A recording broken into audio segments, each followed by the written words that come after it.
So now we're on to our final discussion. It's going to be with Ali, Abdullah, and also it's the commercial officer of Sapphire.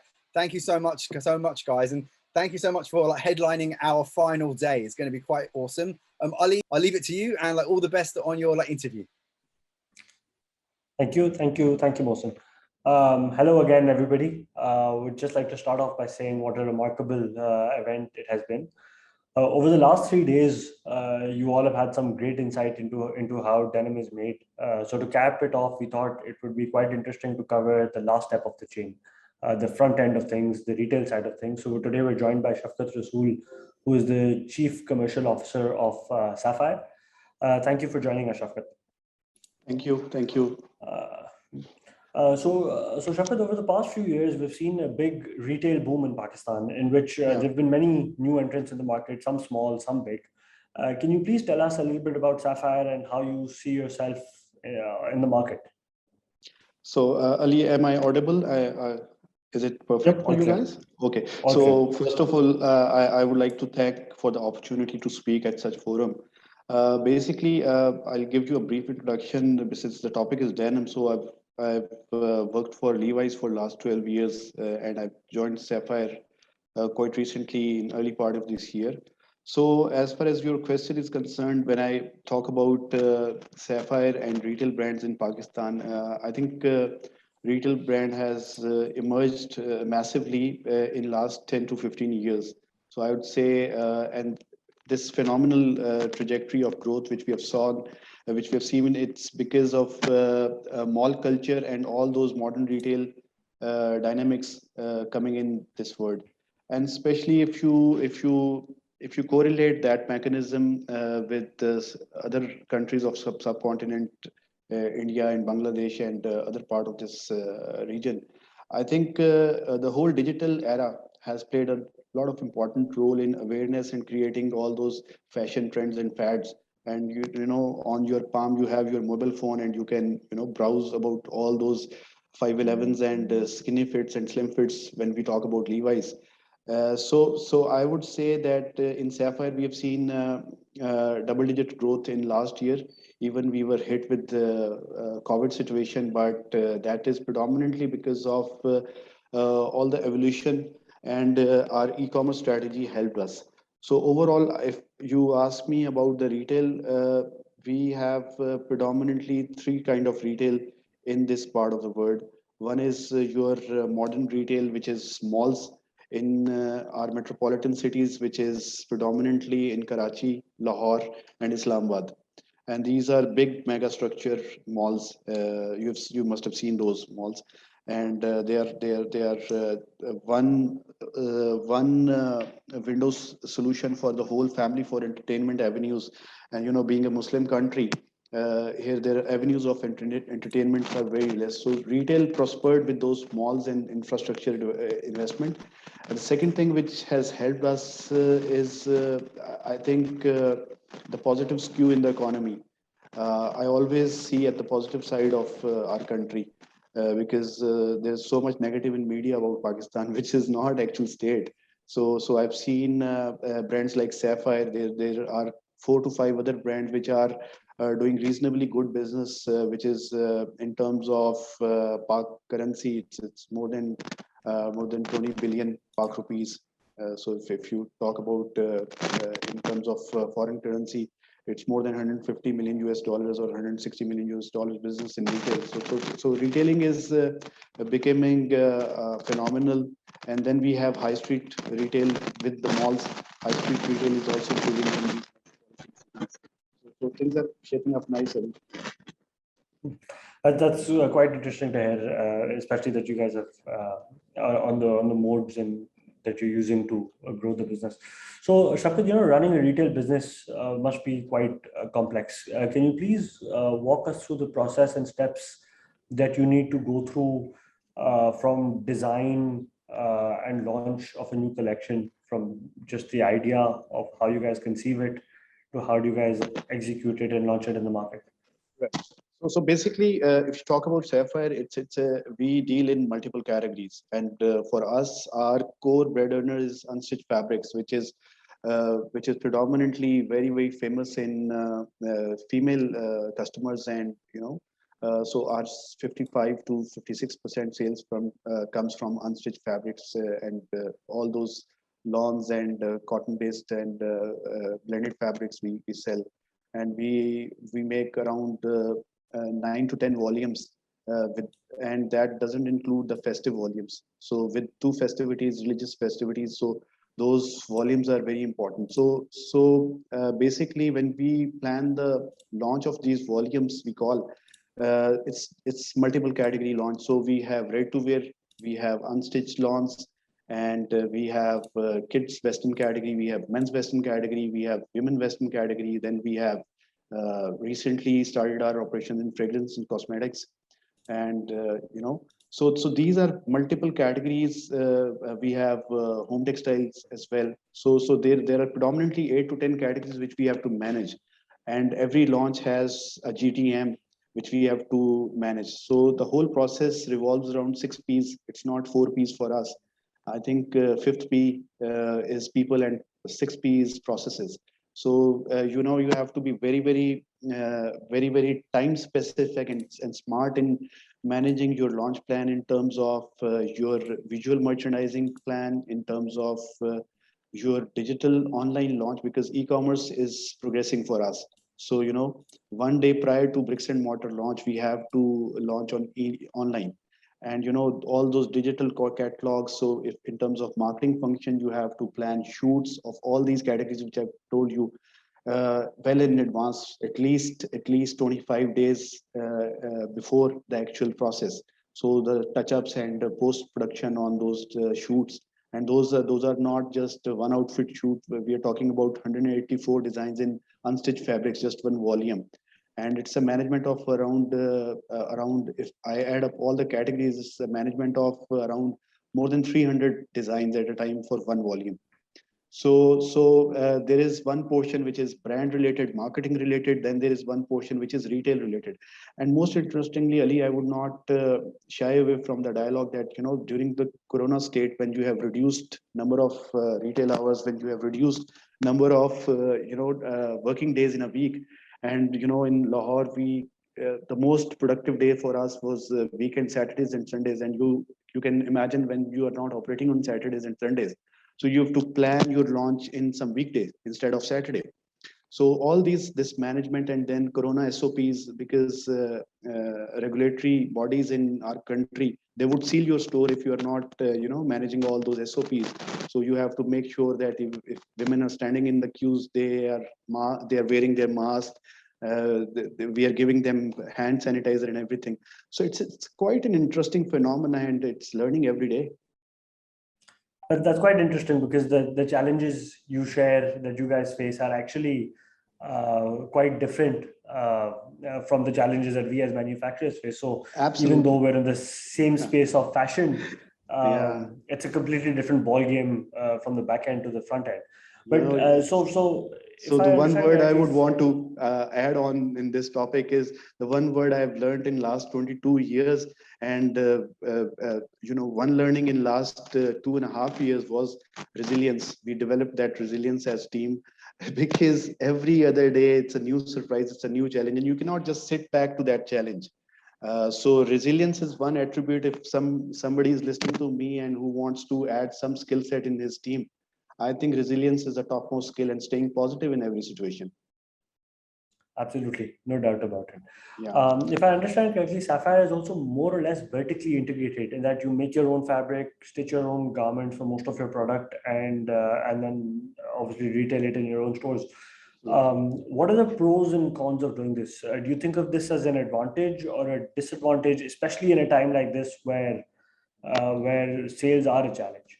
Ali, I would say I look at more pros in this vertical integration, because we, in terms of our go-to-market calendars, we can be more reactive instead of somebody who is not doing his manufacturing. So we can reduce our lead times. We can tailor-made our product line and everything. So the pros of having vertically integrated is that we can work backwards on our cost of goods sold. And in terms of our conversion cost and everything, so that's a pro, that you have your process under your control.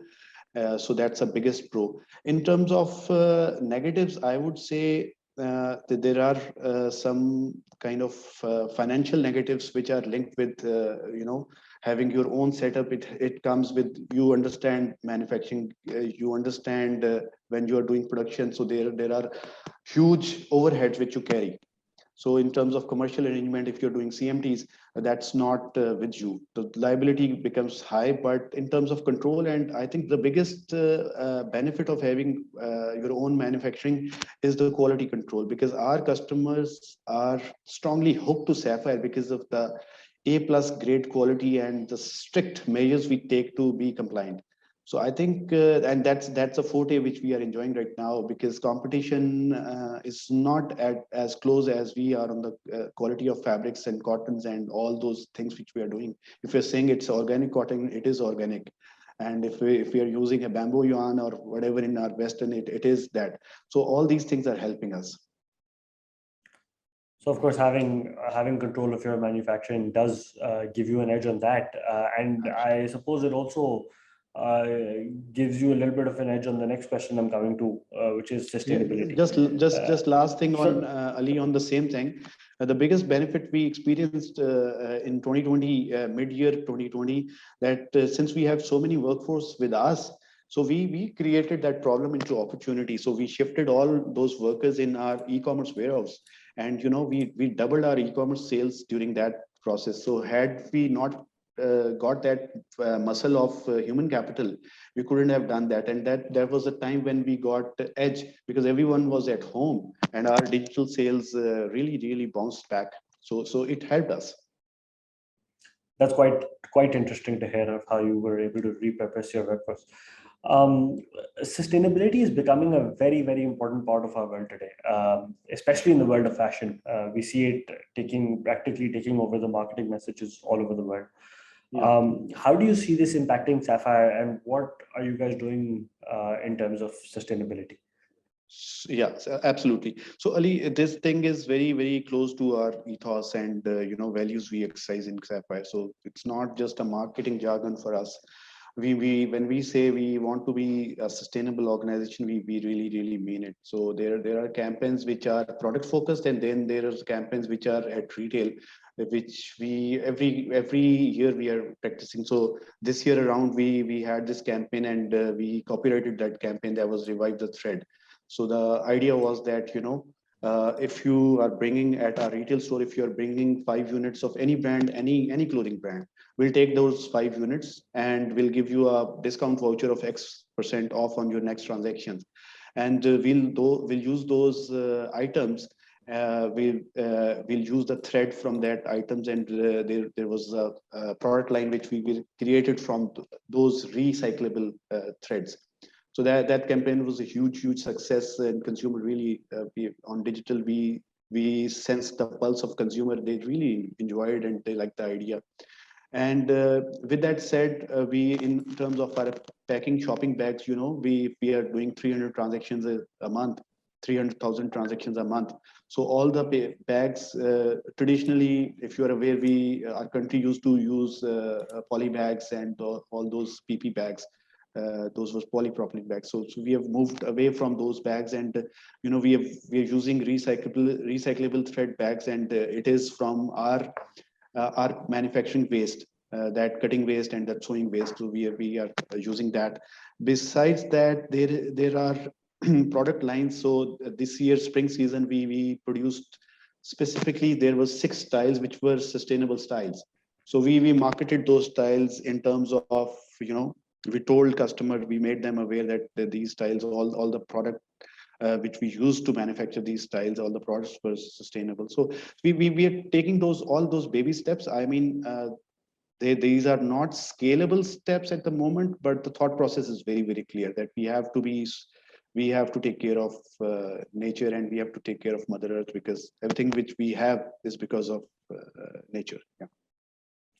You mentioned that you sort of buy back garments or give discounts to your customers and you take the garment back, do you reuse those, the fiber you extract from them back into your own product, or do you sell it out? No, we have that kind of setup. I'll give you more details after this session as well. So we have the setup. We use that raw material for our next production, and that production is tagged that it's made from the sustainable raw material. Well, that's quite interesting. That's Yeah. quite interesting to hear. Just to cap it off, in terms of trend, many of the larger local brands in Pakistan are more focused on Eastern wear, and we see very few Western wear brands here. You've obviously worked in both spaces. You worked with Levi's for a long time in the denim space. Now you're with Sapphire on the Eastern wear side. How do you see this evolving, and how do you see that evolving? So that's a very good question. I think Sapphire is a brand, and when I was joining Sapphire, I had those perception that will it be as progressive as the employer I worked earlier in last 12 years. So I think we have the talent here, which is our design team is completely, I would say, in terms of segmentation, they are all Gen Zs. So they are not even millennials, not my age. So most of them, and we have consultants which are not from Pakistani origin. They are foreigners, European consultants as well on the board, and those fashion graduates, they are on trend. I mean, if I could reverse my camera and I could show you my design studio. We have so diversified young people, and the most interesting part is our gender balance here in our manufacturing is it's 60% female who are contributing in that. So they are coming with fresh mind, and all those brands there are two things which can help you in your progress. One thing is technology, and other thing is being inclusive. Unless and until you are inclusive and you are embracing technology, you cannot operate in a country like Pakistan, because now geographic limits have, with this digital area, everything is in your palm. So everyone has those iPhones and MacBooks and everything. So I think Sapphire truly believes in that, and we are exercising that, and that inclusive and diverse approach is helping us. So we are all those trends, fads, our Western range. You can compare. Had I gotten more time, I could have shared the range. It's as good as our denim is as good as any of Levi's or Diesel denim. So everything is very much aligned with global design and fashions. Great, that's good to hear. Thank you for your time, Shafqut. Thank you for giving us this great insight. Thank you for your time, Ali. It's a great opportunity for me. Thank you. I'm humbled. Thanks. If there are any questions, we'd be happy to take them. Hi, guy. What an amazing thing, and what an amazing story as well. And the fact that you've got such a great background with Levi's and so many other great companies, and you're bringing that now back into what you're doing at Sapphire. What an amazing day! What an amazing 3 days, right? So like Miguel. Yeah, everything has been wonderful. And well, thanks again. Thanks very much to everybody. Thanks very much to Crescent and Diamond and all the companies that have been helping us to transmit good information to the students all over Pakistan. Thank you very much to Zaki and Ali that are in our screen as the main pillars to make this event possible. And thanks very much to all the audience, to all the people that have been following us during the 3 days in, either in their own computers or in groups or in any way. That has been very exciting. And I can see that Andrew is with us. So yeah, I think we can close this wonderful event with a, perfect message from Andrew. He's the founder and father of everything. So yeah, he's the man to close down the event. That sounds awful. I know. Like Mr. Bad News. But it is. I just want to say thank you to everybody who's involved, and I hope that the students were invigorated and inspired by all the talks and the chance to hear everything and to meet these people. I think it's a great opportunity, and wish you all the best in your studies and your careers. Just one last message. Any students who have taken part, do reach out to your college professors or reach out to us at Transformers Foundation. We can send you a certificate. So anyone who wants a certificate, please reach out to us, or via your colleges if you've managed to get an official link from the Transformers Foundation, and you get a nice little certificate with your name on, with Andrew's signature. So it's quite important. Yeah, that's right. You can put it on your LinkedIn. You can put it on your LinkedIn profile as well. So it's quite cool. Hopefully, I don't close down your career. One more thing. I mean, that now that Ali and Zaki are with us, Ali, Zaki, this is all made for Pakistan, and you have been the core of the. Do you want to say something to the to the audience, nice. to the students, to the industry? Zaki, Ali, please tell us what you think. Well, in a nutshell, I would hope that this event would inspire more interaction within the thought process in Pakistan and reaching out to these experts. I hope this has been inspirational, and I think it would be a game changer if it acquires, if it does inspire people to come together and start having more of these interactive sessions. I think it's amazing. Thank you, Andrew. Thank you, Miguel. Thank you, Mohsin. Thank you, Ali.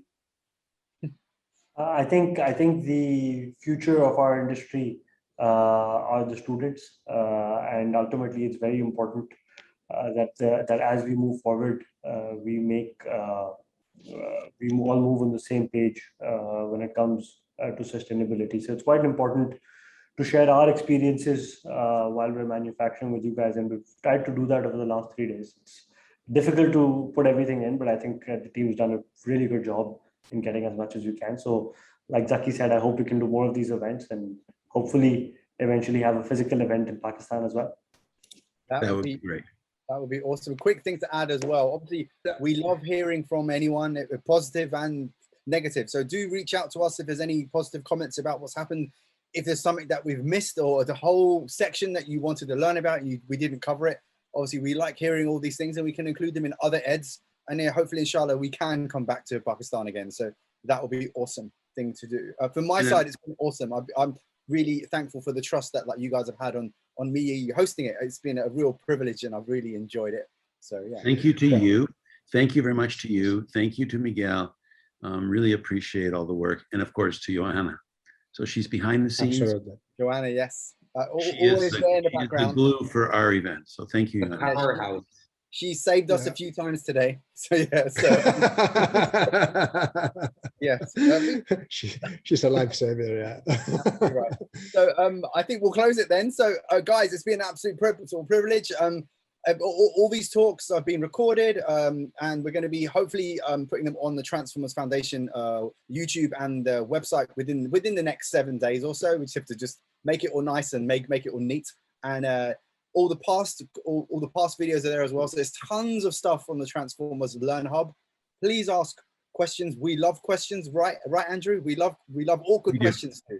We do. So, and we love the questions from the students in the last 3 days. They've been awesome. But yeah, I think that might be it. So thank you everyone. Thank you, Joanne. Thank you for Annie Wells. Thank you for Emily. Thank you for Sadia. Thank you for all the graphic assets. Oh my God, it's a lot of organizational stuff that we do in the background for these events. But please reach out to us. Tell us what you thought about the event. It's very important for us to know good and bad, right? So any closing comments, guys? That's it. That's it. See you again next time. Oh, one last thing. We've got another Transformers Ed in about 3 weeks' time. It's for UK students and a whole different set of people. So not a lot of the same presentations, a completely different 3-day event, all centered around the same topics, but with other speakers. So if you've enjoyed this, there'll be, if you make sure you follow Transformers Foundation on their Instagram and LinkedIn, you'll see the links for that very, very soon. So more great Transformers events soon, and hopefully a Catalyst event as well for the industry, probably later on this year or early next year. So we keep working on that, Mohsin. We start, we will never stop. Okay. Exactly. We keep working. We'll never stop. Yeah, okay, that's it. That's it for us Okay, then. thanks. Thank you so much, guys, and Bye. see you again soon. Thank you. Thank you all, Bye, everyone. and have a very good evening in Pakistan. Thank you. Okay, Bye. cheers. Bye. Bye.